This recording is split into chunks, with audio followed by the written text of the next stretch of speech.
Jangan lupa untuk subscribe dan nyalakan lonceng notifikasinya. Pemirsa, hari pertama pendaftaran pasangan calon kepala daerah, Bawaslu mencatat lebih dari 100 paslon melanggar aturan karena melakukan arak-arakan saat mendaftar di KPU setempat. Hal ini dikhawatirkan menjadi klaster baru penularan COVID-19. Apakah ini akan berpotensi membentuk klaster COVID-19 dan apa sanksi yang akan diberikan kepada para pelanggar? Saya akan membahasnya bersama dengan anggota Bawaslu, Fritz Edward Siregar, dan pakar epidemiolog Universitas Airlangga, Windu Purnomo. Selamat malam, Pak Fritz. Pak Windu. Selamat malam, Mbak Silvi. Baik, saya akan ke Pak Fritz terlebih dahulu. Pak Fritz, 2 hari masa pendaftaran bakal paslon kepala daerah masih diwarnai dengan aksi konvoi atau arak-arakan. Apa tindakan yang diambil Bawaslu? Baik, Mbak, terima kasih. Memang pada hari pertama kemarin dari 315 paslon yang telah datang ke KPU, 141 diantaranya telah melanggar protokol kesehatan terkait dengan jumlah massa yang datang ke kantor KPU. Terhadap paslon tersebut, Bawaslu memberikan saran dan perbaikan, baik secara lisan ataupun secara tulisan. Dan itu telah kami terapkan pada saat paslon itu datang ke kantor KPU dengan membawa massa yang lebih daripada yang seharusnya.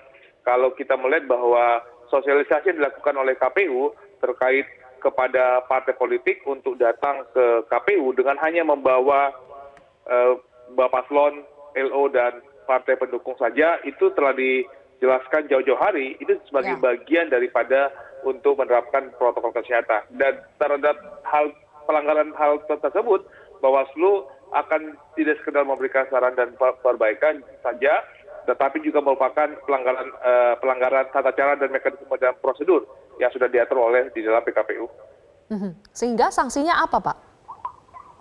Kalau terkait dengan kalau kita mengacu kepada Undang-Undang Pemilihan dan juga PKPU, maka yang Bawaslu lakukan adalah memberikan saran dan perbaikan dan juga memberikan dugaan pelanggaran administratif terhadap paslon atau juga kepada KPU melanggar. Itu kan di satu sisi apa kita bila hanya mengacu kepada Undang-Undang Pemilihan. Tapi juga jangan kita lupakan bahwa ada Undang-Undang 4 tahun 1984 terkait dengan Undang-Undang Penyakit Wabah Menular ataupun Undang-Undang Nomor 6 tahun 2018 terkait dengan karantina kesehatan. Apabila dalam kajian Bawaslu ditemukan apabila ada pelanggaran terhadap kedua undang-undang tersebut, maka Bawaslu akan memberikan rekomendasi kepada pihak kepolisian untuk menindaklanjuti terhadap pelanggaran kedua undang-undang tersebut. Oke, jadi sampai rekomendasi kepada pihak kepolisian untuk menindaklanjuti pelanggaran tersebut. Pak Fritz, tapi biasanya kan paslon maupun tim suksesnya mengatakan bahwa mereka tidak mendatangkan massa, tapi ini adalah pendukung, ini adalah relawan yang dengan sukarela mendatangkan diri mereka untuk menunjukkan dukungan. Nah, apakah alasan-alasan seperti ini bisa diterima, Pak Fritz? Terima kasih, Mbak.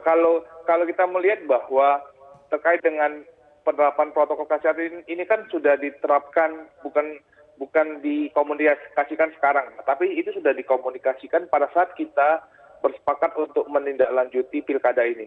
Pada saat kita mau lanjut atau tidak lanjut, ini kan semua sepakat bahwa penerapan protokol kesehatan itu menjadi bagian penting dari melanjutkan proses pilkada. Dan semua partai politik sudah setuju untuk melaksanakan hal tersebut. Sehingga kepatuhan itu kan maka dijelaskan dalam PKPU, di mana disebutkan agar kepada penyelenggara pemilu, pasangan calon, tim kampanye, penghubung pasangan calon, serta para pihak yang terlibat. Para pihak yang terlibat ini kan juga termasuk para simpatisan yang hadir dalam proses arak-arakan. Dan itu merupakan sebuah kewajiban dari paslon untuk tetap mematuhi protokol kesehatan. Dan saya kira mematuhi protokol kesehatan kan merupakan komitmen kita bersama. Kita semua tidak ingin ada klaster-klaster baru. Sehingga tanggung jawab itu dimiliki oleh semua orang, termasuk juga paslon dan juga kader partai politik yang ada. Baik, berbicara soal klaster COVID-19 baru, Pak Windu, apakah arak-arakan yang terjadi saat proses pendaftaran bakal calon kepala daerah berpotensi besar menimbulkan klaster COVID-19? Ya, tentu saja ya. Jadi kalau saya melihat di video maupun di foto-foto ya yang beredar di media massa maupun di TV.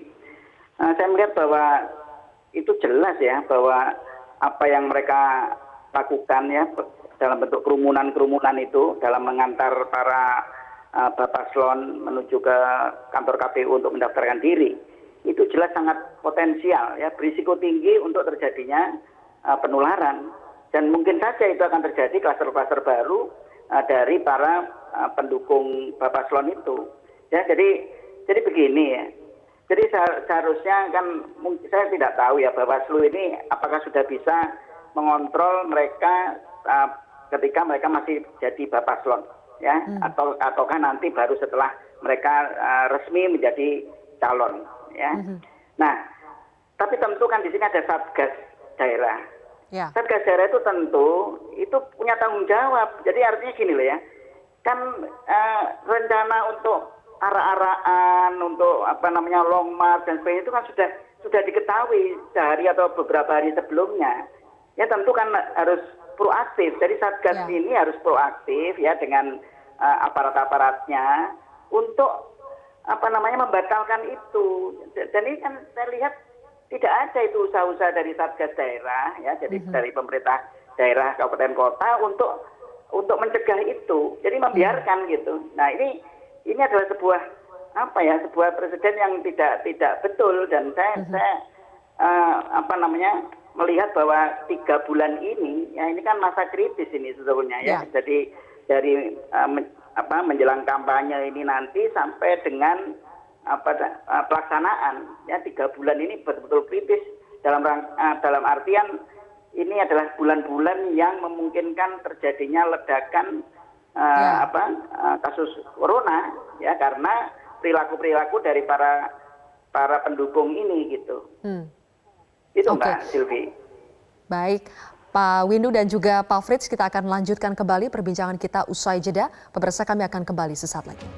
Anda kembali bersama kami di Prime Time News. Pemirsa, kami kembali melanjutkan perbincangan bersama dengan anggota Bawaslu, Pak Frits, dan juga pakar epidemiolog dengan Pak Windu.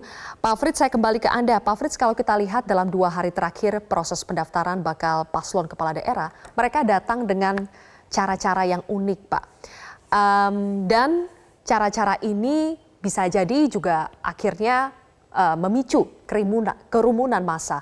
Apakah perlu diubah cara-cara yang biasanya dilakukan pada saat proses pendaftaran, pada saat nanti kampanye, juga cara-cara lama yang harus ditinggalkan dan menyesuaikan dengan situasi pandemi COVID-19 seperti sekarang? Perlukah itu diatur, dibuat regulasinya atau diimbau begitu, Pak?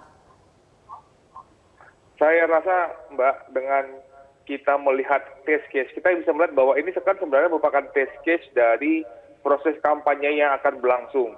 Kalau kita melihat bagaimana kepatuhan dari para paslon dan partai politik di dalam pendaftaran, kita telah meminta untuk hanya datang kepada hanya partai politik saja, para partai pendukung dan NGO yang datang. Tapi kan kemudian banyak yang banyak yang dilanggar.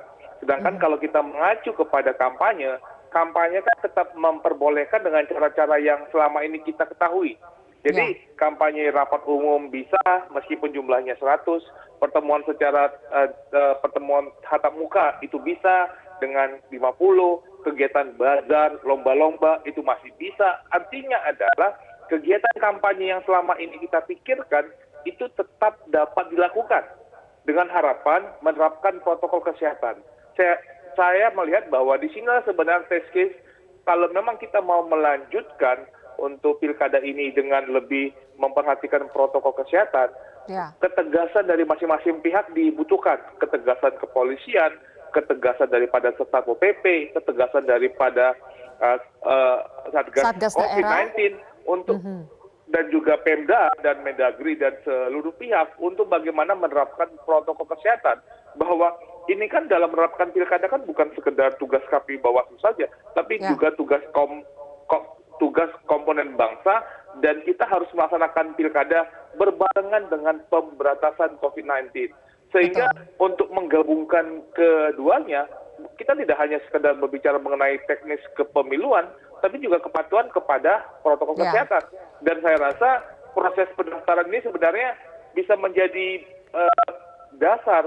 Apakah sebenarnya kita bisa melaksanakan ini dengan patuh kepada protokol kesehatan atau dibutuhkan tindakan yang lebih tegas daripada aparat keamanan TNI Polri juga dalam proses-proses yang akan berlangsung kemudian. Betul, oke. Jadi kalau kita melihat 2 hari terakhir ini agak ngeri kita bagaimana dengan tahapan-tahapan pilkada berikutnya ya.